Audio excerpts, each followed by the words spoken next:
అసహించుకొని మంచి దానిని హత్తుకొని ఉండండి అన్నారు. మరి దేవుని యందు భయభక్తులు కలిగిన మనము ఎలాంటి వారం ఉండాలంటే, చెడ్డదానినేమో అసహించుకోవాలి, మంచి దానినేమో హత్తుకోవాలి అంటారు. అంటే ఏది చెడ్డదో ఆ చెడ్డ వాటినన్నిటిని మనం అసహించుకోవాలి, మంచిది ఏదైతే ఉందో ఆ మంచి దానిని మనము హత్తుకోవాలి. లోకంలో ఏది మంచిది అనబడుతుందో అది మనకు అనవసరం కానీ పరిశుద్ధ గ్రంథంలో ఏది మంచిది అంటున్నారో దానిని ఇప్పుడు మనం ఏం చేయాలంటే గట్టిగా హత్తుకునే వారంగా మనం ఉండాలి. కాబట్టి అందుకనే పరిశుద్ధ గ్రంథంలో నుంచి మంచిది అని దేని గురించి రాయబడిందో, ఏది మంచిది అని రాయబడిందో దానిని మనం ఏం చేద్దామంటే పరిశీలన చేసి ఆ మంచి విషయాలని హత్తుకునే ప్రయత్నము చేద్దాం. మొదటిగా మంచిది అని రాయబడింది ఏంటి అంటే, ఒకటి యెహోవాను స్తుతించుట మంచిది అని రాయబడింది. కీర్తనలు 92వ కీర్తన, 92వ కీర్తన మొదటి నుంచి మనం చదివితే, యెహోవాను స్తుతించుట మంచిది, మహోన్నతుడా నీ నామమును కీర్తించుట మంచిది, ఉదయమున నీ కృపను, ప్రతి రాత్రి నీ విశ్వాస్యతను 10 తంతుల స్వరమండలంతోనూ గంభీర ధ్వని గల సితారతోనూ ప్రచురించుట మంచిది మంచిది మంచిది. దేవునికి స్తోత్రం. 3 సార్లు ఉంది కదా, ఏమని? మంచిది మంచిది మంచిది. యెహోవాను స్తుతించుట మంచిది అని రాయబడింది. అందరూ చూడండి, మంచిదని అంటారా దేవుని స్తుతించడం? చెప్పాలి మీరు, దేవుని స్తుతించడం మంచిదేనా? అక్కడ రాయబడిన మాట యెహోవాను స్తుతించుట మంచిది, మహోన్నతుడా నీ నామమును కీర్తించుట మంచిది, ప్రచురించుట మంచిది అనే మాటలు స్తుతించుట మంచిది. నిజమేనండి. ఈరోజు మనం ఆలోచన చేస్తే మంచిది ఏంటంటే దేవుని స్తుతించటం మొదటిగా. దేవునికి స్తోత్రం. కాబట్టి ఇది మంచిది అన్నప్పుడు మనం ఏం చేయాలి? స్తుతించాలి, అవునా కదా? యెహోవాను స్తుతించడం మంచిది అన్నప్పుడు ఏం చేయాలి? స్తుతించాలి. ఎందుకండి అంత మంచిది? యెహోవాను ఎందుకు స్తుతించాలంటే మనం ఆలోచన చేస్తే కింద ఉంటుంది, యెహోవా నీ కార్యము చేత నీవు నన్ను సంతోషపరుస్తున్నావు అంటాడు. ఎందుకు స్తుతించాలంటాడంటే, నీవు నీ కార్యాల చేత మమ్మల్ని సంతోషపరుస్తున్నావు. కాబట్టి దేవుడు మన పట్ల ఎన్నో కార్యాలు చేస్తున్నాడు కాబట్టి ఆయనను మనం స్తుతించడం అనేది ఎంతో మంచిది. కేవలం చేసిన వాటిని బట్టి స్తుతిస్తే మంచిదే కాదండి, మనము స్తుతించడం ద్వారా రాబోయే దినాల్లో కూడా నూతన కార్యాలు దేవుడు చేస్తాడండి. మీకు ఒక ఉదాహరణ చెప్తాను. యెహోవాను దేవుని స్తుతించడం ఒకరి జీవితంలో ఎంత మంచిగా అయిందో మీకు జ్ఞాపకం చేస్తారు. దినవృత్తాంతం 2వ గ్రంథం, 2వ దినవృత్తాంతములు 20, 2వ దినవృత్తాంతములు 20:21 నుంచి చదువుదామా. మరియు అతడు జనులను హెచ్చరిక చేసిన తర్వాత యెహోవాను స్తుతించుటకు గాయకులను ఏర్పరిచి వారు పరిశుద్ధాలంకారములు ధరించి సైన్యం ముందర నడుచుచు యెహోవా కృప నిరంతరముండును, ఆయనను స్తుతించుడు అని స్తోత్రము చేయుటకు వారిని నియమించును. వారు పాడుటకును స్తుతించుటకును మొదలు పెట్టగా యెహోవా యోధా వారి మీదకి వచ్చిన అమ్మోనీయుల మీదను మోయాబీయుల మీదను షేరు మన్య నివాసుల మీదను మాటుగాండ్రును పెట్టిన గనుక వారు హతులైరి. దేవునికి స్తోత్రం. ఒక సందర్భం, దేవుని స్తుతించడం ఎందుకు మంచిదో చెప్తాను చూడండి. ఒకరోజు యెహోషాపాతు అనే రాజు ఉన్నాడు. యోధా రాజ్యాన్ని పరిపాలన చేస్తున్నాడు. ఈ యెహోషాపాతు రాజుకి ఒక వార్త వినబడింది. ఏంటి అంటే, నీ మీదకి మోయాబీయులు, అమ్మోనీయులు, మెయోనీయులు అనే వీరందరూ కలిసి సైన్యంగా నీ మీదకి దండెత్తి వస్తున్నారు సిరియా వైపు నుంచి అనే వార్త వచ్చింది. ఎప్పుడైతే ఈ వార్త వచ్చిందో యెహోషాపాతు అనే రాజు భక్తిగలవాడు. ఈ రాజు ఏమన్నాడంటే తన రాజ్యంలో ప్రజలతో, మన మీదకి ఒక పెద్ద సైన్యం ఒకటి వస్తుందంట యుద్ధం చేయడానికి, కాబట్టి ప్రజలారా మీరందరూ ఈరోజు ఉపవాసం ఉండి ప్రార్థన చేయండి, మనందరం చేద్దాం అన్నాడంట. అప్పుడు రాజ్యంలోని ప్రజలందరూ చిన్నపిల్లలతో సహా, శిశువులతో సహా అందరూ కూడా ఉపవాసం ఉన్నారు. ప్రార్థించేవారందరూ కూడా ఉపవాసం ఉండి ప్రార్థన చేస్తున్నారు. రాజు కూడా ఉపవాసం ఉన్నాడు యెహోషాపాతు. ఆయన కూడా ప్రార్థన చేస్తున్నాడు. ఆయన ప్రార్థన చేస్తూ ఆ ప్రార్థనలో ఏమంటాడంటే 12వ వచనంలో, మా దేవా నీవు వారికి తీర్పు తీర్చవా, మా మీదకు వచ్చి ఈ గొప్ప సైన్యంతో యుద్ధం చేయుటకును మాకు శక్తి చాలదయ్యా, ఏమి చేయటాలో మాకు తోచట్లేదయ్యా, నీవే మాకు దిక్కయ్యా అని ప్రార్థన చేశాడంట. దేవునికి స్తోత్రం. అయ్యా మాకేం చేయాలో మాకు తోచట్లేదు, నీవే మాకు దిక్కయ్యా అని ఉపవాసం ఉండి ప్రార్థన చేస్తే దేవుడు అప్పుడు ఏం చేశారంటే ఆ ప్రార్థన చేస్తున్న వారిలో యహజీయేలు అనే ఒక వ్యక్తి ఉన్నాడు. ఆ వ్యక్తి మీదకి దేవుని ఆత్మ దిగి వచ్చి అప్పుడు ఏమంటాడంటే చూడండి 15వ వచనంలో, యోధావారులారా, యెరూషలేము కాపరస్తురాలా, యెహోషాపాతు రాజా, మీరందరూ ఆలకించండి. యెహోవా సెలవిచ్చిందేమనగా, ఈ గొప్ప సైన్యానికి మీరు భయపడకుడి, జడియకుడి. ఈ యుద్ధం మీరు కాదు, దేవుడే జరిగించును. దేవునికి స్తోత్రం, హల్లెలూయా. దేవుని ఆత్మ యెహజీయేలు మీదకి వచ్చినప్పుడు ఈ యెహజీయేలు ఏమన్నాడంటే, యెహోషాపాతు రాజా, యోధా ప్రజలందరారా వినండి, యుద్ధం మీరు కాదు, మీ దేవుడే యుద్ధము చేస్తాడు, కాబట్టి భయపడద్దు ఆ సైన్యానికి అన్నప్పుడు రాజుకి ఎక్కడ లేని ధైర్యం వచ్చింది. దేవుడు వాగ్దానం చేశాడు. వాగ్దానం చేసిన వాడు నమ్మదగిన వాడు కాబట్టి దేవుడు చెప్పినట్టుగా తప్పనిసరిగా మా పక్షంగా దేవుడు యుద్ధం చేస్తాడు, చేయబోతున్నాడు. కాబట్టి ఆయన మా పక్షంగా యుద్ధం చేయబోతున్నాడు, గొప్ప కార్యాలు చేయబోతున్నాడు అని నమ్మి యెహోషాపాతు రాజు ఏం చేశాడంటే సైన్యానికి ముందుగా, యుద్ధానికి వెళ్తున్న సైన్యానికి ముందుగా ఆయన ఒక మంచి పని చేశాడు. ఏంటంటే స్తుతి పాటలు పాడే గాయకులనంట తీసుకొచ్చి సైన్యం ముందు పెట్టాడంట. దేవునికి స్తోత్రం. సహజంగా ఒక రాజు తన సైన్యాన్ని యుద్ధానికి తీసుకుని వెళ్ళేటప్పుడు రాజు సహజంగా చేసే పని ఏంటంటే సైన్యంలో ఎవరైతే యుద్ధం బాగా చేస్తారో అలాంటి వారందరినీ ఏరి తీసుకొచ్చి సైన్యం ముందు పెడతాడు. ఎందుకంటే బలమైన వాళ్ళు యుద్ధం చేస్తే వాళ్ళని చూసి వెనకాల కూడా ధైర్యంగా యుద్ధము చేస్తారు. అందుకనే బాగా ధైర్యవంతుల్ని, బాగా యుద్ధం చేసే వాళ్ళని సైన్యం ముందు పెడతారు. వాళ్ళు ధైర్యవంతులు కాబట్టి యుద్ధం బాగా చేస్తారు కాబట్టి పారిపోరు కాబట్టి వాళ్ళు చూసి వీళ్ళు కూడా పారిపోకుండా ధైర్యంగా యుద్ధము చేస్తారు. అందుకనే సహజంగా అలా జరుగుతుంది. కాబట్టి యెహోషాపాతు రాజు ఏం చేశాడు ఈసారి అలా చేయలే. ధైర్యవంతుల్ని, యుద్ధ వీరుల్ని ఎదరపెట్టకుండా స్తుతి పాటలు పాడే గాయకులను తీసుకొచ్చి ఎదరపెట్టాడంట. వాళ్ళు ఏం చేస్తారు మరి? యుద్ధాలు ఏం చేయరు. వాళ్ళు ఏం చేస్తారు? గాయకులు కదా, గాయకులు ఏం చేస్తారు? పాటలు పాడతారు. ఏ పాటలు పాడతారు? దేవుని స్తుతించే పాటలు పాడతారు. కాబట్టి సైన్యం వెళ్తుందంట, సైన్యం ముందు గాయకులు దేవుని స్తుతిస్తూ పాటలు పాడుతూ సైన్యం ముందు వెళ్తున్నారంట. ఈ సైన్యం అంతా పాటలు పాడుతూ స్తుతిస్తున్న ఆ గాయకులు వెనకాల వీళ్ళు కూడా వెళ్తున్నారంట. అలా విధంగా స్తుతిస్తూ యెహోవా కృప నిరంతరం ఉండునని స్తుతిస్తూ స్తోత్రము చేస్తూ వారు పాటలు పాడుతూ స్తుతిస్తూ అలా ముందుకు సాగుతుంటుండగానే దేవుడు ఆ వైపున ఆ శత్రువుల మధ్య గలిబిలి సృజించాడు. వాళ్ళను వాళ్ళే చంపుకొని అందరూ కూడా చచ్చిపోయారు. దేవునికి స్తోత్రం. వీళ్ళు అక్కడికి వెళ్ళి చూస్తే గొప్ప సైన్యం వస్తుంది మీ మీదకి అన్నవాళ్ళు ఒక్కడ లేడు, అందరూ చచ్చిపోయి ఉన్నారు. ఏం జరిగిందంటే వాళ్ళలో వాళ్ళే చంపేసుకున్నారు, చనిపోయారు. కారణం ఏంటి తెలుసా?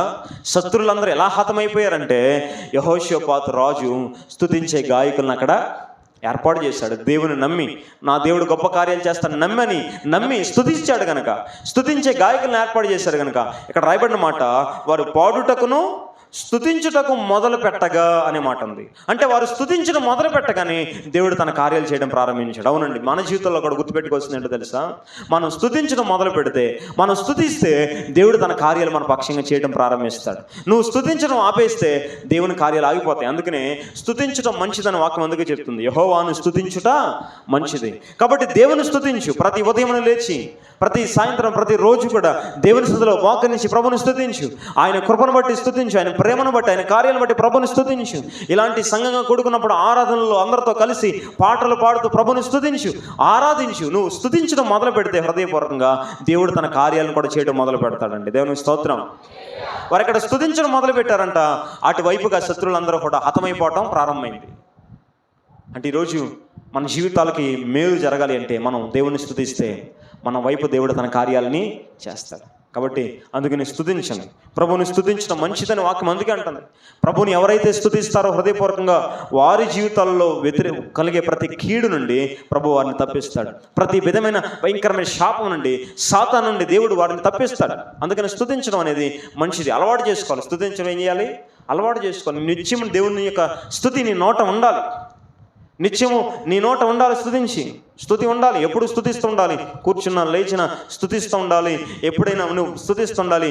ఎప్పుడు ఆయన స్తుతించే మాటలు, ప్రభువానికి వందనాలు, దేవానికి స్తోత్రాలని, ప్రభు చేసిన కార్యాలను బట్టి, ఆయన కృపను బట్టి స్తుతించడం నేర్చుకుంటే నువ్వు స్తుతించడం మొదలు పెట్టగానే అక్కడ అటువైపు నుంచి నీకు విరోధంగా పనిచేసే ప్రతి విధమైన కార్యము లయమైపోవటం కూడా ప్రారంభమవుతుంది. అలా వారికి స్తుతించడం మొదలు పెట్టారో లేదో అద్భుతం అక్కడ జరిగింది. అందుకని వాక్యం ఏముంటుంది? యెహోవాను స్తుతించుట మంచిది. యోబు కూడా తన జీవితంలో స్తుతించాడు కదా. తన సర్వస్వం కోల్పోయిన సమయంలో కూడా దేవుడిని స్తుతించాడు. యెహోవా ఇచ్చెను, యెహోవా తీసుకుని పోయిన, యెహోవా నామానికి స్తుతి కలుగునుగా. కానీ ప్రభువుని స్తుతించగానే ఏమైంది? మంచిదైందా లేదా? ప్రభువుని స్తుతించాడు కాబట్టి రెండంతల దీవెన కలిగింది. ఒక సందర్భం, ఒక సంఘటన మీకు జ్ఞాపకం చేస్తా. స్తుతించడం ఎంత మంచిది, ఎందుకు మంచిది అంటే మీకు ఆల్రెడీ ఇంతకుముందు ఒకసారి చెప్పాను. అయితే మరొకసారి జ్ఞాపకం చేస్తున్న సందర్భాన్ని బట్టి, అలెన్ కీ అనే ఒక యవనస్తుడు 21 సంవత్సరాల వయసులో నాలుకకి క్యాన్సర్ రావటం వలన ఆ నాలుక కత్తిరించాల్సిన పరిస్థితి వచ్చింది. ఈ వ్యక్తి చిన్ననాటి నుంచి యవనస్తుడు, చిన్ననాటి నుంచి సండే స్కూల్ దేవునిలో భయభక్తులు పెరిగినవాడు. అందరూ అంటున్నారు, అదేంటండి దేవుని సందులో చిన్ననాటి నుంచి భయభక్తులుగా పెరిగిన ఈ యవనస్తుడికి ఏంటి ఇలా జరిగింది అని అందరూ అంటున్నారంట. కానీ ఆ వ్యక్తి మాత్రం అనలా. యవనస్తుడు చిన్ననాటి నుంచి భయభక్తులు పెరిగాడు, ఆ వ్యక్తి మాత్రం అనట్లా. అందరూ కూడా ఆయన చూసి చాలా బాధపడుతున్నారు. ఈ రోజు నుంచి ఇక రేపొద్దున ఇంకా ఈ అలెన్కీకి నాలుక కత్తిరించేస్తారంట, ఈ వ్యక్తికి మాట్లాడలేడు అని అందరూ బాధపడుతున్నారు. అయితే సర్జరీ కొరకు హాస్పిటల్కి వెళ్ళాడు. అయితే చివరిగా వాళ్ళు ఏమన్నారంటే, నీకు ఒక టేప్ రికార్డర్ ఆన్ చేసి పెడతాం, నువ్వేం మాట్లాడుతావు మాట్లాడు, చివరిగా నీ మాటలు ఎలా ఉంటాయి నీకు తర్వాత తెలియాలంటే గుర్తుగా ఉంటాయి, టేప్ రికార్డర్ ఆన్ చేస్తావు మాట్లాడన్నారంట. మాట్లాడమన్నప్పుడు మరి ఆయన ఏం చేస్తున్నాడు తెలుసా? మాట్లాడని టేప్ రికార్డర్ నొక్కితే, నా ప్రాణమా యెహోవాను సన్నతించు, నా అంతరంగం ఉన్న సమస్తమా ఆయన పరిశుద్ధ నామమును సన్నతించు, నా ప్రాణమా యెహోవాను సన్నతించు, ఆయన చేసిన ఉపకారాలు దేనిని మరొక అని నా ప్రాణమా దేవుని స్తుతించు, నా ప్రాణమా దేవుని స్తుతించు అంటున్నాడంట. కానీ ఇంకేం మాట్లాడతలేదంట. టేప్ రికార్డర్ ఆఫ్ చేశారు, అంత రికార్డ్ చేశారు, ఆపేశారు. తర్వాత సర్జరీకి ముందుగా మరొకసారి ఎంతవరకు ఈ నాలుకలో ఆ క్యాన్సర్ ఆ పరిస్థితి ఎలా ఉందని చెక్ చేద్దామని దాన్ని ఒకసారి టెస్ట్ చేసినప్పుడు ఏం జరిగింది తెలుసా? ఆ నాలుక మీద, ఆ నాలుక ఏ క్యాన్సర్ చేత అయితే నింపబడిందో ఇప్పుడు ఆ క్యాన్సర్ యొక్క ఆనవాళ్ళు కూడా లేకుండా పూర్తిగా నాలుక నార్మల్గా కనిపించిందంట. దేవునికి స్తోత్రం, హల్లెలూయా. ఆ క్యాన్సర్ లేదు, నాలుక కత్తిరించాల్సిన అవసరము రాలేదు. ఆవిడ ఇప్పుడు చక్కగా మాట్లాడగలుగుతున్నాడు. ఆలోచించండి ఎలా జరిగింది. తన పట్ల దేవుడు చేసిన మేలులను జ్ఞాపకం చేసుకుని ప్రభువును స్తుతించాడు కాబట్టి అలెన్కీ యొక్క నాలుకల మీద ఉన్న క్యాన్సర్ అనేది పూర్తిగా తొలగించబడింది. అవునండి, దేవుడు అద్భుతాలు చేస్తాడు. నువ్వు స్తుతించాలి. ఎప్పుడు స్తుతించాలండి? మనం అనుకుంటాం కదా అన్ని మేలు చేస్తే దేవుని స్తుతించాలని. కాదండి, మేలు చేసినా దేవుని స్తుతించాలి, మేలు చేయకపోయినా లేదా ఏదైనా కీడులో, ప్రమాదంలో, నష్టంలో నీవు ఉన్నా కూడా ప్రభుని స్తుతించాలి. యెహోషాపాతు ఎప్పుడు స్తుతించాడు? భయంకర భయంలో ఉన్నప్పుడు కదా స్తుతించింది. యోబు ఎప్పుడు స్తుతించాడు? అన్ని కోల్పోయినప్పుడు కదా స్తుతించింది. ఇప్పుడు మనం మాట్లాడుకున్న అలెన్కీ ఎప్పుడు స్తుతించాడు? నాలుక మీద ఆ క్యాన్సర్ ఉన్నప్పుడు కదా స్తుతించింది నాలుకలో. కాబట్టి ఆలోచించండి, ఈరోజు మనం స్తుతించాల్సింది ఎప్పుడు తెలుసా? అన్ని సమయాలలో దేవుణ్ణి స్తుతించాలి. నీకు మేలుగా అన్ని మంచిగా ఉన్నప్పుడు స్తుతించు, కష్టంలో కూడా స్తుతించు, కష్టంలో కూడా ప్రభుని స్తుతించు, ఎలాంటి పరిస్థితుల్లో ఉన్న ప్రభుని స్తుతించు. అలా స్తుతిస్తే నీ జీవితంకి అది ఎంతో మంచిది అని వాక్యం చెప్తుంది. అది నీకు మంచిది, ఎందుకంటే నువ్వు స్తుతించడం ద్వారా నీ స్థితిగతులన్నీ మారతాయి. దేవునికి స్తోత్రం. కాబట్టి అందుకని ఈ సంవత్సరం మనందరూ కూడా ఏం చేయాలి? ఒక మంచిది చేయాలి. మంచిది అంటే తెలుసా? స్తుతించడం. కాబట్టి తప్పనిసరిగా ప్రతి దినము ప్రభుని స్తుతించండి. ఏ విషయంలో కూడా దేవుని మీద సనగొద్దు, ప్రభుని స్తుతించండి. ప్రభు యొక్క కృపను జ్ఞాపకం చేసుకోండి. ప్రభుని స్తుతించామనుకోండి, స్తుతి పాటలు పాడుతూ ఆయన గమనపరిచామనుకోండి, తప్పనిసరిగా మేలు జరుగుతుంది. అందుకని 147వ కీర్తన మొదటి వచనంలో కూడా మన దేవునికి స్తోత్రగానము చేయటం మంచిది అనే మాట అక్కడ ఉంటుంది. మన దేవునికంట స్తోత్రగానము చేయుట మంచిది. కాబట్టి స్తోత్ర గానము పాడాలి. గానం అంటే ఏంటి? పాడటం కదా. ఎలాంటి గానం చేయాలంట? స్తోత్రగానం. అంటే మనం పాడే పాటలో స్తుతి ఉండాలి. మనం పాడే పాటలు ఏముండాలి? స్తుతి ఉండాలి, స్తుతించే పాటగా ఉండాలి. అంతేకాని కొంతమంది పాటలు పాడతారు సరదాగా, అది ట్యూనింగ్ ఏదో బాగుందని, మ్యూజిక్ ఏదో బాగుందని, కొత్త పాటని ఏవో పాట పాడతారు కొంతమంది. ఆ పాటలు ఎప్పుడైపోద్దా అనిపిస్తుంది కొన్ని పాటలు. కాదండి, అలా కాదు. దేవుని ఆరాధించే పాటలు పాడాలి ఎప్పుడు. కేవలం ఇక్కడ అందరం కూడా ఎప్పుడు మనం పాట పాడినా దేవుని గణపరిచే పాటలు ఉండాలి. అందుకని మనం పాడే పాట కూడా మంచిగా సెలెక్ట్ చేసుకోవాలి. మనం పాడే ప్రతి చరణంలో దేవుని ఆరాధించే మాటలు ఉన్నాయా, స్తుతించే మాటలు ఉన్నాయా అని చూసుకొని పాడాలి. అంతేగాని ఏ పాట పాడితే ఆ పాట పాడేయకూడదు. ఎందుకంటే ఇంతకుముందులాగా ఇంతకుముందేమో పాట బాగుండేది, మ్యూజిక్ పెద్దగా వినిపించేది కాదు. ఇప్పుడు అంత మ్యూజికే కానీ పాట ఏమీ ఉండదు. కాబట్టి పాట కూడా ఎలాంటి పాట పాడాలంటే 147వ కీర్తన చెప్తుంది, స్తోత్రగానము చేయటం మంచిది. కాబట్టి మనం పాడే పాట దేవుని స్తుతించేది ఉండాలి, అప్పుడు మనకు మంచిది. రెండో విషయం ఏది మంచిది అంటే, ఒకటి స్తుతించడం మంచిది. రెండోది ఏంటంటే యెహోవా కొరకు ఓపికతో మరి కనిపెట్టుట మంచిది. విలాప వాక్యములు చూడండి. విలాప వాక్యముల గ్రంథము 3వ అధ్యాయం 26వ వచనం, నరులు ఆశ కలిగి యెహోవా అనుగ్రహించు రక్షణ కొరకు ఓపికతో కనిపెట్టుట మంచిది. మళ్ళీ చూసారా, మంచిది. మొదట చూసిన 92వ కీర్తనలో మంచిది ఏంటి? యెహోవాను స్తుతించుట మంచిది. ఇక్కడ చూస్తున్న విలాపవాక్యం ఏంటి మంచిది అంటే, నరులు ఆశ కలిగి యెహోవా అనుగ్రహించే రక్షణ కొరకు ఓపికతో కనిపెట్టుట మంచిది. ఓపికతో కనిపెట్టాలంట. కొన్నిసార్లు మనకి ఓపిక అవసరం అండి. ప్రతిదానికి తొందర అనేది పనికిరాదు. ఏదైనా కొన్నిసార్లు మేలు జరగాలంటే ఓపికతో ఉండాలి. ఒక వ్యవసాయం చేసేవారు ఎలాగైతే తమ పంట తమ చేతికి వచ్చేదాకా ఎలాగైతే ఓపికతో ఎదురు చూస్తారో, అలాగే మన జీవితంలో కూడా దేవుడు మేలు చేసేదాకా ఏం చేయాలి? మన దేవుడు మన జీవితంలో మేలు చేసే ఆ సమయం వచ్చే వరకు కూడా మనం ఏం చేయాలి అంటే ఓపికతో ఏం చేయాలి? ఎదురు చూడాలి. కానీ చాలామంది ఏం చేయాలంటే ఓపిక ఉండదు, సహనంతో కనిపెట్టుకోరు, తొందరపడుతూ ఉంటారు.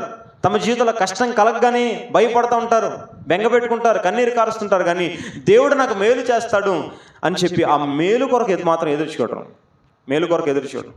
ఈరోజు మనం ఎలా ఉండాలి తెలుసా? ఓపికతో కనిపెట్టాలంట. కనిపెట్టడం అంటే ఆయన ఎప్పుడు మేలు చేస్తాడా అని ఆ మేలు చేసేదాకా నువ్వు ఎదురు చూడాలి, కనిపెట్టాలి. చూడండి, ఈ గ్రంథము విలాప వాక్యములు కదా. విలాపం అంటే ఏంటో తెలుసా? విలాపం అంటే ఏడుపు. విలాపం అంటే అసలు ఈ గ్రంథం రాయబడిందే ఏడ్చే పరిస్థితుల్లో రాయబడింది. ఈ గ్రంథం కన్నీరు కారుస్తున్న పరిస్థితుల్లో రాయబడింది ఈ గ్రంథం. ఎందుకంటే ఎందుకు ఏడుస్తున్నాడండి ఈ ప్రవక్త, ఇర్మియా ప్రవక్త అంటే, ఇశ్రాయేలు ప్రజలందరూ చెరలోకి వెళ్ళిపోయారు. యెరూషలేము పట్టణం అంతా నాశనం అయిపోయింది. అందుకనే వారు ఏం చేస్తున్నారంటే చాలా ఏడుస్తున్నాడు ఇర్మియా ప్రవక్త. అయ్యో, నా ప్రజలు ఇశ్రాయేలీలందరూ కూడా చెరలోకి వెళ్ళిపోయారు, పట్టణం అంతా కూల్చివేయబడింది, నాశనం అయిపోయిందని ఆ పట్టణం యొక్క పరిస్థితిని బట్టి ఏడుస్తున్నాడు. ఈ గ్రంథాన్ని రాస్తున్నప్పుడు ఏడుస్తున్నాడు. ఏడుపులో రాశాడు ఈ గ్రంథం. మరి ఏడుస్తున్న ఈయన ఏమంటాడు తెలుసా? ఏడుస్తున్న ఈ ప్రవక్త ఒక మాట అంటాడు. ఏంటి ఆ మాట అంటే, యెహోవా కొరకు ఎదురు చూడటం అనేది మంచిది అంటాడు. అంటే తనకి ఎందుకు ఈ మాట అనిపించిందంటే, ఎంత ఏడుస్తున్న పరిస్థితుల్లో కూడా తనకు అనిపించిందంట, ఏడుస్తూ బాధపడుతున్న ఈ ప్రవక్త తన జీవితంలో ఒక విషయం జ్ఞాపకం రాగానే తనకు ఆశ పుట్టిందంట. ఏంటో తెలుసా మాట?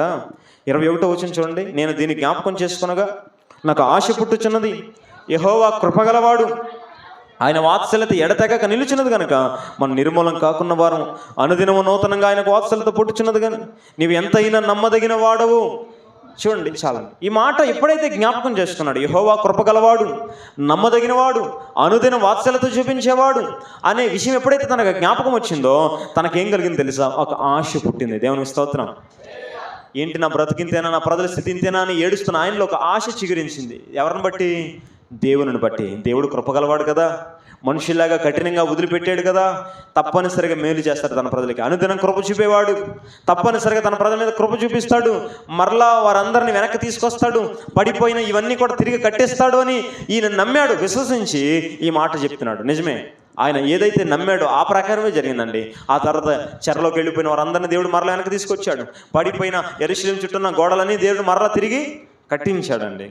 కాబట్టి మన జీవితంలో కూడా కొన్నిసార్లు ఏడ్చే పరిస్థితులు, దుఃఖపడే పరిస్థితులు, కన్నీరు కార్చే పరిస్థితులు మన కుటుంబాల్లో మనకు కలుగుతూ ఉంటాయి. అలాంటి పరిస్థితులు మనం ఏం చేయాలి? ప్రభువా, నేను ఎంత నమ్మకం ఉన్నానో, నాకేంటయ్యా ఎలా చేస్తావు అని సనగాల దేవుని మీద. దేవుడు నాకు అన్యాయం చేసేసాడని నయోమిలా అనాలా మనం? కాదండి, లేదు, దేవుడు నాకు మేలు చేస్తాడని ఎదురు చూడాలి. దేవునికి స్తోత్రం. ఈ సందర్భంగా ఇంకొక మాట కూడా, ఒక సంఘటన మీకు జ్ఞాపకం నేను ఆశపడుతున్నాను. 1990 సంవత్సరం టెక్సాస్, అమెరికాలో డియానో మిల్లర్ అనే ఒక దైవజనుడు, బాప్టిస్ట్ సంఘంలో అప్పుడే కొత్తగా దైవజనుడిగా, సేవకుడిగా ఆయన నియమించబడ్డారు 1990లో. ఈ మిల్లర్ అనే దైవజనుడు మంచిగా వాక్యం బోధిస్తూ చక్కగా పాటలు పాడుతూ సంఘాన్ని చక్కగా నడిపించేవాళ్ళంట. వాళ్ళు అనుకున్నారు కదా, చాలా కాలం తర్వాత మంచి దైవజనుడు వచ్చాడు మన సంఘానికని వాళ్ళు చాలా సంతోషపడుతున్నారు. చక్కగా సంఘ కార్యక్రమం కొనసాగుతున్నాయి. ఒకరోజు ఏం జరిగిందంటే, ఈ మిల్లర్ అనే ఈ దైవజనుడికి జ్వరం వచ్చింది, చాలా బలహీనమైపోయాడు. ఆ బలహీనతలో కాస్త కొద్దిగా ఏమైందంటే ఒక తేడా కనపడుతుంది. ఏంటంటే మెల్లమెల్లగా తన స్వరం తగ్గిపోవడం అర్థమైంది. మెల్లమెల్లగా స్వరం తగ్గిపోయింది, స్వరపేటిగా ఇన్ఫెక్షన్ అయిందంట. మొత్తానికి స్వరం అనేది మెల్లమెల్లగా తగ్గిపోయింది, పూర్తిగా వాయిస్ రావట్లేదు, మాట తగ్గిపోయింది.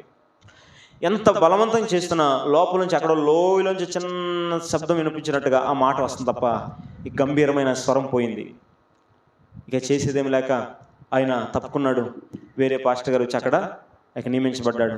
వేరే ప్రాంతానికి ఆయన వెళ్ళి ఏ సంఘానికి పాస్టర్గా లేడు ఆయన, కానీ వేరే ఊరికి వెళ్ళిపోయాడు. ఎందుకంటే మాట్లాడాలి కదా పాస్టర్ గారు అన్నాక, ఏం ఉండాలి, ఏమి లేకపోయినా ఈ గొంతోటి ఉండాలి కదా. కాబట్టి అది లేదు. కాబట్టి ఒక ఊరికి వెళ్ళిపోయి తన కుటుంబాన్ని అతి కష్టం మీద పోషించుకుంటున్నాడు.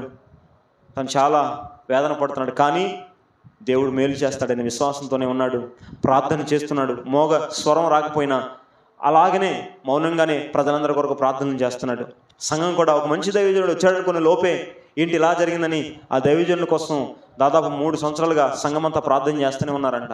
అయ్యా దైవజనుని మరలా స్వస్థపరచవా, మరలా ఆ స్వరం తిరిగి ఇవ్వని వారందరూ ప్రార్థన చేస్తున్నారు.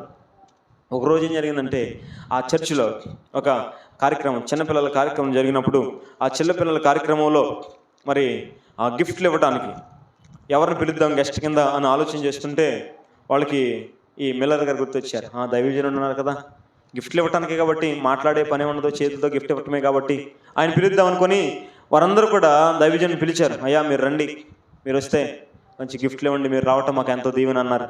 అయ్యా మరి నేను మాట్లాడలేను కదా అని ఆయన చెప్తున్నప్పుడు, లేదు సార్, లేదయ్యా, మీరు కనుక చిన్న స్వరంతో మీరు మాట్లాడినా అందరికీ బాగా పెద్దగా వినపడేటట్లుగా ఒక మైక్ ఒకటి కొనుక్కొచ్చాము, అది మీరు చెవికి ఇలా తలకు పెట్టుకుంటే సరిపోద్ది, దాంట్లో మాట్లాడితే చిన్న శబ్దం కూడా పెద్దగా వినపడుతుంది, కాబట్టి రెండంటే వచ్చాడు ఆయన. వచ్చిన తర్వాత గిఫ్ట్లు ఇచ్చిన తర్వాత ఆయన మాట్లాడాలని ఆశపడ్డాడు. ఆ మైక్లో పట్టుకోగానే ఆయన కూడా ఇందాక అల్లనికి ఎలాగైతే 103వ కీర్తన ఇష్టపడ్డాడు, ఆయన కూడా నాకు ఇష్టమైన కీర్తన 103వ కీర్తన అని, నా ప్రాణమా యెహోవాను సన్నతించమని ఆయన మాట్లాడడం ప్రారంభించాడు. నా అంతరంగమున సమస్తం ఆయన పరిశుద్ధ నామమును సన్నతించు, నా ప్రాణమా యెహోవాను సన్నతించు. ఆయన చేసిన ఉపకారాలు దేనిని మరవకము. ఆయన నీ దోషములన్నిటిని క్షమించువాడు, నీ సంకటములన్నిటిని కుదుర్చువాడు. సమాధిలో నుండి అనే మాట దగ్గర సమాధిలో నుండి మళ్ళా కొంచెం గొంతు సవర్ చేసుకుని సమాధిలో నుండి అని బిగ్గర, ఒకసారి సమాధిలో నుండి అని బిగ్గరగా గట్టిగా అరిచాడంట. దేవునికి స్తోత్రం. అందరూ అనుకుంటున్నారంట ఈ మైక్ నుంచి వస్తుందా, పాస్టర్ గారే మాట్లాడుతున్నారని అంటుంటే ఆ మైక్ పక్కన పెట్టి సమాధిలో నుండి ఆయన నా ప్రాణాన్ని విమోచించాడని గంభీరమైన స్వరంతో మాట్లాడడం ప్రారంభించాడంట. చప్పట్లు కొడుతూ ప్రభువుని మహిమపడతాం. సమాధుల నుంచి ఆయన నా ప్రాణాన్ని విడిపించాడని గంభీరమైన స్వరంతో మాట్లాడుతున్నాడు. చూడండి, రెప్పపాట్లో క్షణంలో మోగబోయిన ఆ గొంతుగా, పీలగా మారిపోయిన ఆ గొంతుగా గంభీరమైన స్వరంగా దేవుడు మార్చేశాడు. దేవునికి స్తోత్రం. నిజంగా వాస్తవంగా జరిగిన సంఘటన. మన దేవుడు గొప్పవాడు, సర్వశక్తి గల దేవుడు. నువ్వు నిజంగా ఓపికతో ఎదురు చూస్తే 3 సంవత్సరాలు ఎదురు చూశాడు ఆ గొంతు మరలా బాగుపడాలని. కానీ ఇప్పుడు దేవుని మీద సనగల, ప్రభు ఏంటి ఇలా జరిగిందన్న సనగల. కానీ నా దేవుడు ఏదో ఒక రోజున నా స్వరం నాకు ఇస్తాడు. సంఘం కూడా ఆశపడుతున్నాడు, ఏదో ఒక రోజున దేవుని సేవకునికి మరల దేవుడు స్వరం ఇస్తాడు. కానీ అప్పుడు వరకు రాని ఆ స్వరము క్షణంలోనే ఆ కీర్తన మాట్లాడుతున్నప్పుడే దేవుని యందు విశ్వాసంతో సమాధి నుంచి ఆయన నా ప్రాణాన్ని విమోచించాడని విశ్వాసంతో పలుకుతున్నప్పుడే ఆ పీలగొంతుగా కాస్త గంభీరమైన స్వరంగా మారిపోయింది. చక్కగా మాట్లాడగలుగుతున్నాడండి. నిజమే, ఈరోజు మన జీవితంలో కూడా అంతవరకు శ్రమ, అంతవరకు స్వరం లేదు, అంతవరకు బాధపడ్డాడు. కానీ ఒకరోజు మరలా దేవుడు ఆ గంభీరమైన స్వరాన్ని తిరిగి మరలా దేవుడు ఇచ్చాడు. అలాగే మన జీవితంలో కూడా దేవుడు తప్పనిసరిగా మేలు చేస్తాడు. తగిన సమయంలో దేవుడు కార్యం చేస్తాడు. కాబట్టి నువ్వు భయపడకు, బాధపడకు. తగిన కాలంలో దేవుడు మేలు చేసే వరకు ఓపికతో దేవుని కొరకు ఎదురు చూడు. ఒక పంట కొరకు దేవుడు, మరి రైతు ఎలాగ ఎదురు చూస్తాడు, దేవుని కార్యం కోసం కూడా నువ్వు ఏం చేయాలంటే ఓపికతో కనిపెట్టుకోవాలి, ఓపికతో ఎదురు చూడాలి, ఓపికతో కనిపెట్టుకోవడం అందుకనే మంచిదని వాక్యం ఉంటుంది.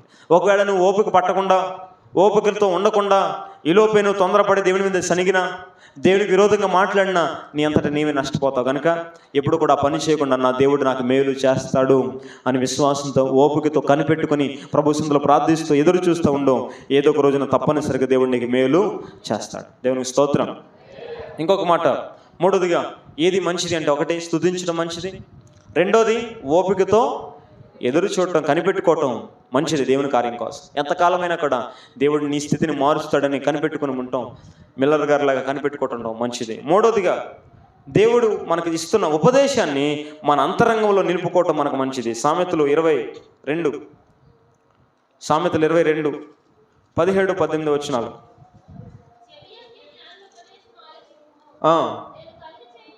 నేను కలుగజేయు తెలివిని పొందుటకు మనసునిమ్ము, నీ అంతరంగమందు వాటిని నిలుపుకొనుట ఎంతో మంచిది, పోకుండా అవి నీ పెదవుల మీద ఉండనిమ్మో. చాలండి.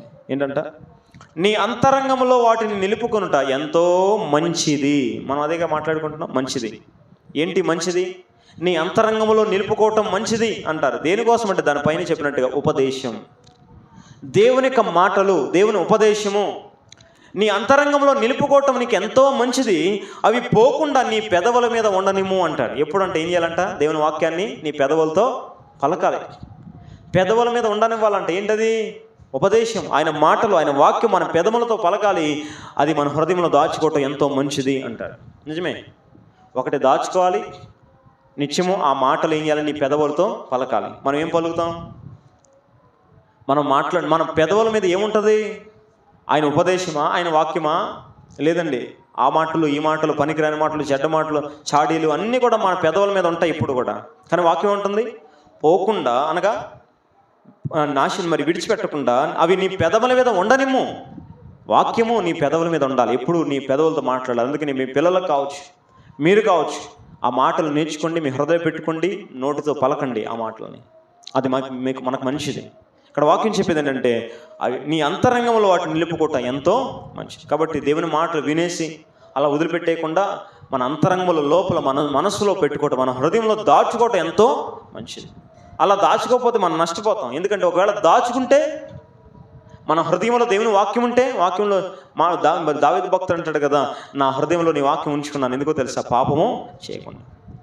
కాబట్టి నేను పాపం చేయకుండా ఉండటం కోసం, నేను అపవిత్రంగా బ్రతకకుండా నేను ఉంటున్నానంటే కారణం ఏంటి తెలుసా? నా హృదయంలో నీ వాక్యం ఉంది, ఉంచుకున్నాను, దాచుకున్న హృదయంలో. కాబట్టి మనం కూడా దేవుని మాటలు మనం దాచుకుంటే ఎలా నడవాలో ఆ ఉపదేశం మనకు తెలియజేస్తుంది. ఎందుకంటే ఉపదేశమే మనకు వెలుగు, ఉపదేశం మనకు జీవము, ఉపదేశమే మనకు వివేకాన్ని కలిగించేది. కాబట్టి దేవుని మాటలు దాచుకోవాలి. లేదంటే నష్టపోయిన తర్వాత అయ్యో ఉపదేశం నేను ఇంట్లో త్రోసివేస్తానని సామెతలు 5లో యవనస్తులు ఏడ్చినట్టుగా మనం ఏడవాలి. అందుకని దేవుని మాటల్ని పోకుండా నువ్వేం చేయాలంటే అవి నీ హృదయంలో దాచుకోవాలి, నీ పెదవుల మీద ఉండనివ్వాలి. ఆ తర్వాత 4వదిగా ఇంకొక విషయం ఏంటంటే హృదయాన్ని స్థిరపరచుకోవటం మంచిది. హెబ్రీయులకు రాసిన పత్రిక 13వ అధ్యాయము 9వ వచనం. మరొకటి మంచిది అన్నది ఆలోచించేద్దాం. 13:9.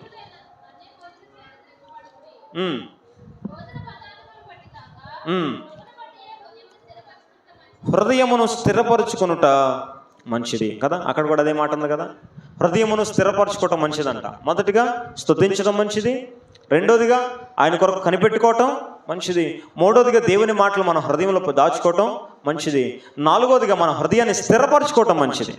స్థిరపరచుకోవటం అంటే మన హృదయం అటు ఇటు కదలనీయకుండా స్థిరపరచుకోవాలి. నిజమే, కొందరు హృదయాలు దేవునిలో ఉన్నట్టే ఉంటాయి, మళ్ళా వారి హృదయాలు వేరే విషయాలకి ఆకర్షించబడుతూ అటుగా ఇటుగా లాగివేయబడతా ఉంటాయి, కొట్టుకొని పోతూ ఉంటాయి. గాలికి మరి తుఫాన్ వచ్చిందనుకోండి, గాలి వచ్చిందనుకోండి, గాలికి చెట్లు ఏం చేస్తాయి? ఇలా ఊగుతాయి. ఇటు గాలి వస్తే ఇలా ఊగుతాయి. అలాగా మన జీవితంలో మన హృదయము అటుగా ఇటుగా వంగిపోయకుండా దేవునిలో స్థిరంగా ఉండాలి, పరిశుద్ధతలో స్థిరంగా ఉండాలి. ఇక్కడ నానా విధమైన అన్య బోధల చేత త్రిప్పబడకండి అంటాడు. ఎందుకంటే దేవునిలో మన హృదయంలో మనం స్థిరంగా కాపాడుకోవాల్సిన మన హృదయాన్ని అన్య బోధలు ఏం చేస్తాయంటే దేవుని మీద నుంచి మనల్ని వేరే వైపుగా తిప్పేస్తుంటాయి, అసత్యములను తిప్పేస్తుంటాయి. అందుకని అన్య బోధల చేత తిప్పబడద్దు, మీ హృదయాన్ని స్థిరపరచుకోండి. చాలా రకాల బోధలు ఉన్నాయి. యేసయ్య దేవుడు కాదని ఒకడు, నరకం లేదని ఒకడు, పాపం చేసినా నువ్వేమి నరకం పోవు, పాపం చేస్తే శరీరంతో చేసిన పాపాలను నువ్వు చనిపోయినప్పుడే పోతాయి, నీకేమి ఇబ్బంది లేదు అనేవాడు ఒకడు, పరలోకంలో మనకు ఒక తల్లి ఉంది జాంగిల్లా అనేవాడు ఒకడు. ఇలాగా చాలామంది యేసుక్రీస్తు మరలా వచ్చాడు ఇదిగో ఈయనే అని చెప్పి ఒక మనిషిని చూపించేవాడు ఇంకొకడు. ఆలోచన చేయండి, ఇవన్నీ అబద్ధం. అలాంటి బోధల చేత మన హృదయాన్ని అసత్యములకు త్రిప్పనీయకుండా మన హృదయము స్థిరపరచుకోవాలి. మనం ఒక సత్యం మీద పునాది మీద కట్టబడిన వారంగా స్థిరంగా మనం ఉండాలి దేవునిలో. ఎవరైనా చెప్పినా నరకం ఉన్నదనేది వాస్తవం, ఎవరైనా చెప్పినా పరలోకంలో మనకు ఏ తల్లి లేదు అన్నది వాస్తవం, యేసుక్రీస్తు ప్రభువారు మరలా మనిషిగా ఇంకా రాడు అనేది మనకు వాస్తవం. కాబట్టి కొన్ని విషయాలు గుర్తుపెట్టుకోవాలి. వాక్యములో మనం స్థిరపరచబడాలి.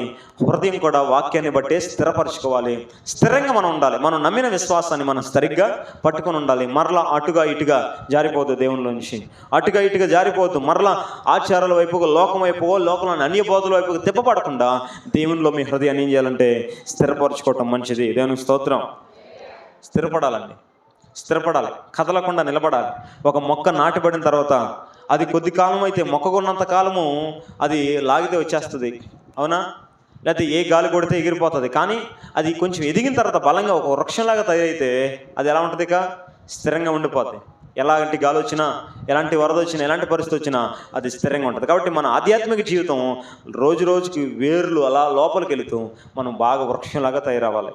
విశ్వాస జీవితంలో బలంగా ఎదగాలి. పరిశుద్ధతలో బలంగా ఎదగాలి. క్రీస్తులో మనం స్థిరపడాలి. దేవునిలో మనం స్థిరంగా నమ్మకం ఉంటే మన జీవితాలకు అది మంచిది. కాబట్టి హృదయాన్ని స్థిరపరచుకోవటం మంచిది.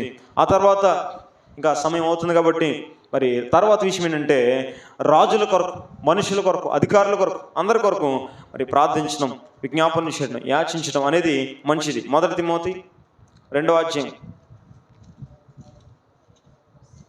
1 తిమోతి 2వ అధ్యాయం మొదటి 3 వచనాలు చదివితే, 1 తిమోతి 2:1 నుంచి, మనము సంపూర్ణ భక్తియు మాన్యతయు కలిగి నెమ్మదిగాను సుఖంగాను బ్రతుకు నిమిత్తము అన్నిటికంటే ముఖ్యంగా మనుషులందరి కొరకును, రాజుల కొరకును, అధికారులందరి కొరకును విజ్ఞాపనములను, ప్రార్థనలు, యాచనలు, కృతజ్ఞతాస్తుతులు చేయవలని హెచ్చరించున్నాను. చూడండి, ఇది మంచిదియు మన రక్షకుడైన దేవుని దృష్టికి అనుకూలమైనదే ఉన్నది. ఏమంటున్నాడు? ఇది మంచిదియు అంటాడు. ఏది మంచిదంట?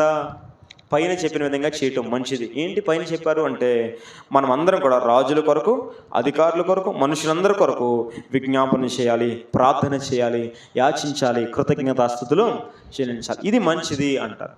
అవును, మంచిదండి. మన చుట్టూ ఉన్న మనుషుల కొరకు, మన అధికారుల కొరకు, మన సంఘం కొరకు, మన సేవకుల కొరకు, మన దేశం కొరకు మనం ఏం చేయాలంటే నిత్యము ప్రార్థన చేయాలి, యాచన చేయాలి. ప్రభువా, మా దేశంలో అయ్యా మంచి స్థితినివయ్యా, గొప్ప రక్షణవయ్యా, ప్రభువా మా గ్రామాలు రక్షించున్నాయన, మా సంఘంలో ఉన్న విశ్వాసులందరినీ బలపరచండి అని మనుషులందరి కొరకు, వారి క్షేమం కొరకు నిత్యము ప్రార్థన చేయాలి, యాచన చేయాలి. అది మంచిది. అందుకని ప్రార్థించడం అనేది చాలా మంచిది.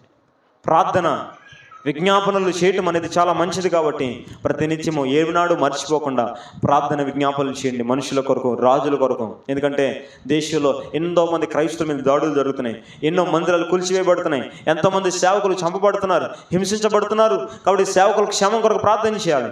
మన భారతదేశంలో ఎంతోమంది క్రైస్తవులకు విరోధంగా ఎన్నో కార్యాలు చేయడానికి ఆలోచన చేస్తున్నారు. వారి కార్యాలు, వారి ఆలోచన వ్యర్థమై ప్రజలందరికీ, క్రైస్తవులందరికీ క్షేమం కలగాలని ప్రార్థన చేయండి. మందిరాలు పడగొట్టబడకుండా ఇంకా అనేకమైన మందిరాలు కట్టబడి ఎంతో గొప్ప సేవ జరగాలి. మన భారతదేశంలో ప్రజలందరూ రక్షణ పొందాలని ప్రార్థన చేయండి. మన పరిచయ కొరకు ప్రార్థన చేయండి. మన గ్రామాల రక్షణ కొరకు ప్రార్థన చేయండి. నిత్యం అలా ప్రార్థించడము, యాచించడము అది మంచిది. దేవునికి స్తోత్రం. హల్లెలూయా. కాబట్టి అందుకనే మనం ప్రార్థన చేయాలండి. ప్రార్థన చేయడం అనేది మనకి ఎంతైనా మంచిది. కాబట్టి ప్రార్థించడం మంచిది. కాబట్టి ఎప్పుడు ప్రార్థన మానొద్దు, విజ్ఞాపన చేయడం మానొద్దు, తప్పనిసరిగా చేయండి. ఆ తర్వాత ఇంకొక విషయం ఏంటంటే, ఇతరులకి అభ్యంతరం కలిగించేవి ఏమైనా ఉంటే వాటిని మానేయటం మంచిదంట. చూడండి, రోమపత్రిక 14వ అధ్యాయం 21వ వచనం.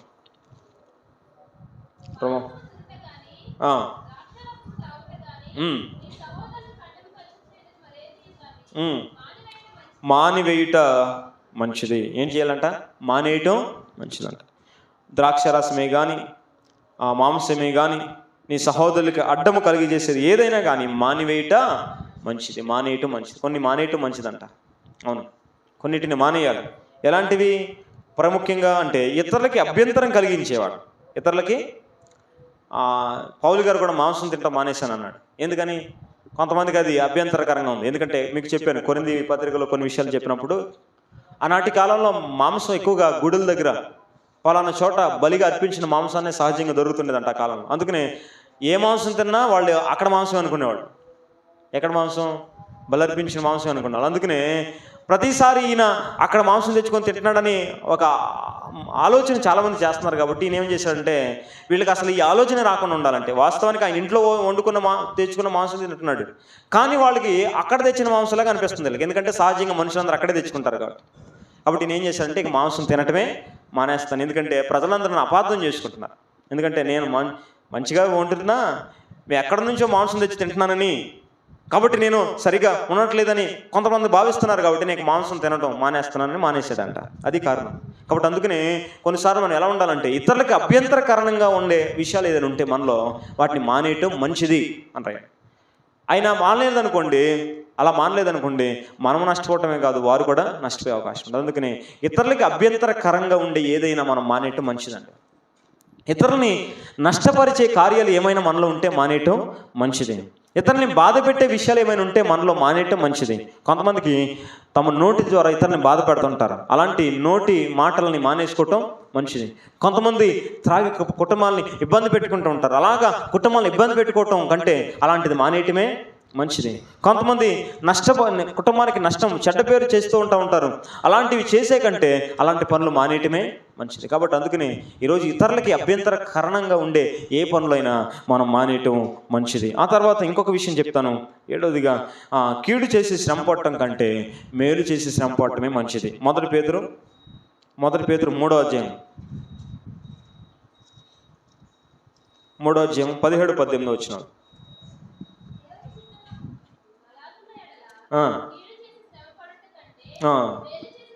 దేవుని చిత్తం అలాగున్న ఎడల కీడు చేసి శ్రమపడుట కంటే మేలు చేసి శ్రమపడుటే బహుమంచిది అంటాడు. కాబట్టి మనం కీడు చేసి శ్రమ పడటం మంచిదంటారా? కాదండి. తప్పులు చేసి దెబ్బలు తింటే అవమానం కదా. అదే మనం ఏ తప్పు చేయలేదు అయినా మనము దెబ్బలు తిన్నాం అనుకోండి, మంచిదే. ఎందుకంటే నువ్వు మేలు చేసావు, మేలుకు ప్రతిగా నువ్వు కీడును అనిపిస్తున్నావా, అయితే మంచిది. ఎందుకో తెలుసా? నువ్వు మేలు చేసి శ్రమ పడుతున్నావు కాబట్టి దేవుని పక్షంగా ఉంటాడు. దేవునికి స్తోత్రం. అవునండి. ఆనాడు చాలామంది, ఆనాడే కాదు ఈనాడు కూడా చాలామంది సేవకులు సువార్తను ప్రకటిస్తూ ఎంతోమంది చేత తిట్టబడుతున్నారు, కొట్టబడుతున్నారు, హింసించబడుతున్నారు, చంపబడుతున్నారు. ఏ నేరం చేశారు? ప్రజలకు మేలే చేస్తున్నారు, కానీ తిరిగి వారు నష్టాన్ని పొందుకుంటున్నారు, కీడుని శ్రమనే పొందుకుంటున్నారు. అది మంచిదే.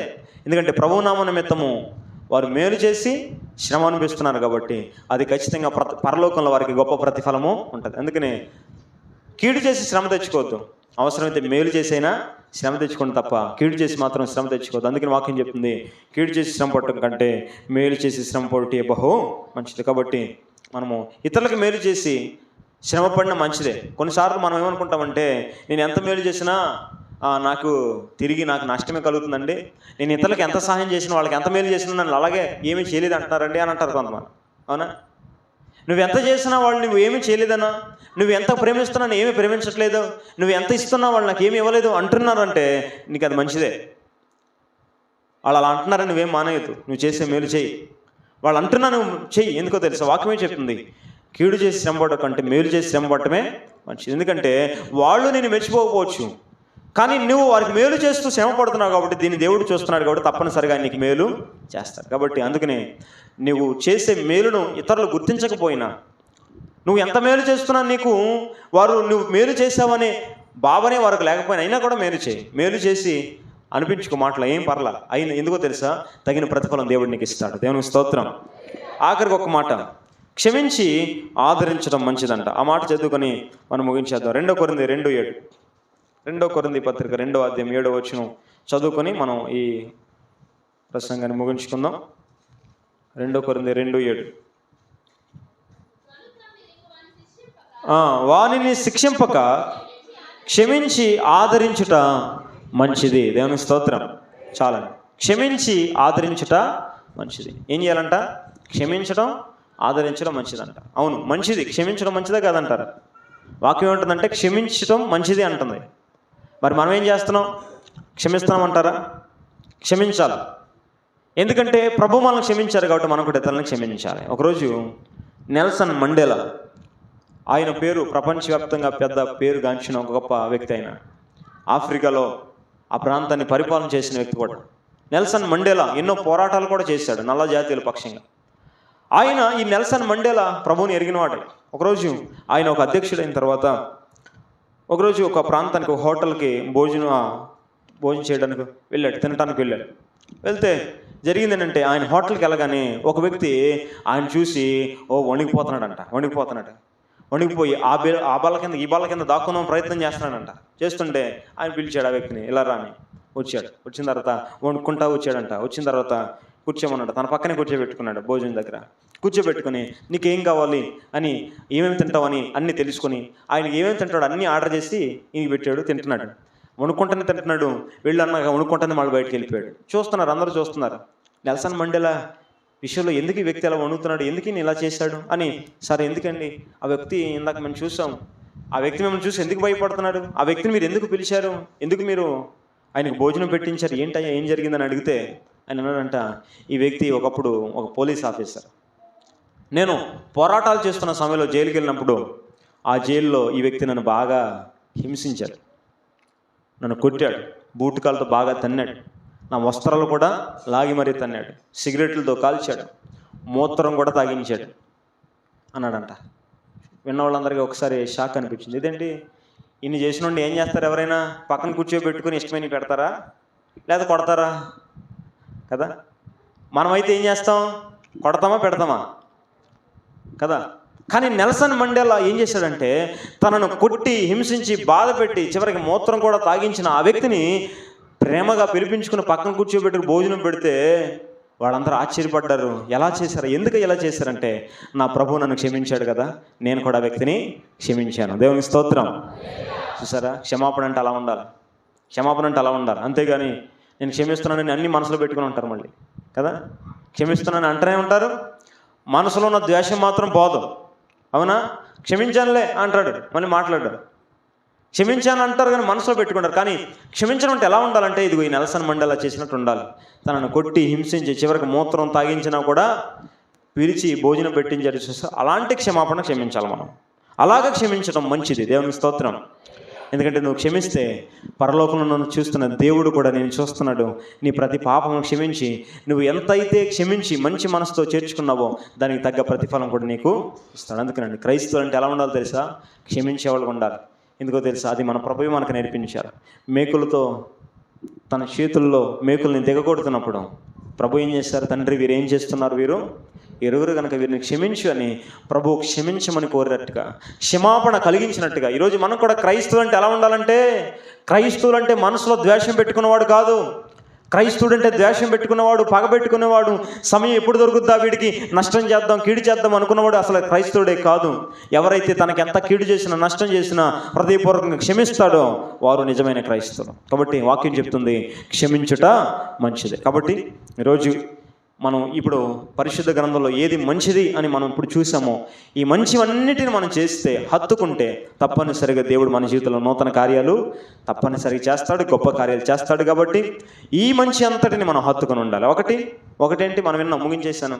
ఒకటేంటి, ఏది మంచిది, యెహోవాను స్తుతించడం మంచిది. కాబట్టి స్తుతించడం ద్వారా గొప్ప విజయాలు వారు చూశారు. కాబట్టి మనం కూడా ఏం చేయాలి, ఏ సందర్భంలోనే ప్రభువుని స్తుతించండి. రెండోది, యెహోవా కొరకు ఓపికతో కనిపెట్టుకొనటం మంచిది. కాబట్టి దేవుడు నాకు ఏంటి ఇలా చేశాడని దేవుడిని సనకుండా ఆయన చేసే కార్యం కొరకు ఓపికతో కనిపెట్టడం నీకు మంచిది. మూడోదిగా, ఉపదేశాన్ని నీ మనసులో పెట్టుకోవటం మంచిది. నాలుగోదిగా, నీ హృదయాన్ని స్థిరపరచుకోవటం మంచిది. ఐదోదిగా, రాజుల కొరకు, మనుషుల కొరకు, అధికారుల కొరకు ప్రార్థన చేయటం, విజ్ఞాపన చేయటం మంచిది.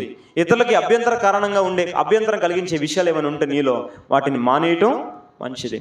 తర్వాత ఏడోదిగా, కీడు చేసి శ్రమ పడటం కంటే మేలు చేసి శ్రమ పడటమే మంచిది. ఎనిమిదవదిగా, ఆఖరిగా క్షమించటం మంచిది. కాబట్టి దేవుడు మనతో ఏది మంచిదో పరిశుద్ధ గ్రంథం నుంచి దేవుడు మనతో మాట్లాడారు. కాబట్టి మనం ఏదైతే మనం విన్నామో మంచిదని, ఏదైతే మనం ఈరోజు దేవుడు మనతో మాట్లాడారు వాటన్నిటిని మనం హత్తుకొని జీవిద్దాం. అట్టి కృప దేవుడు మనకు అనుగ్రహించును గాక.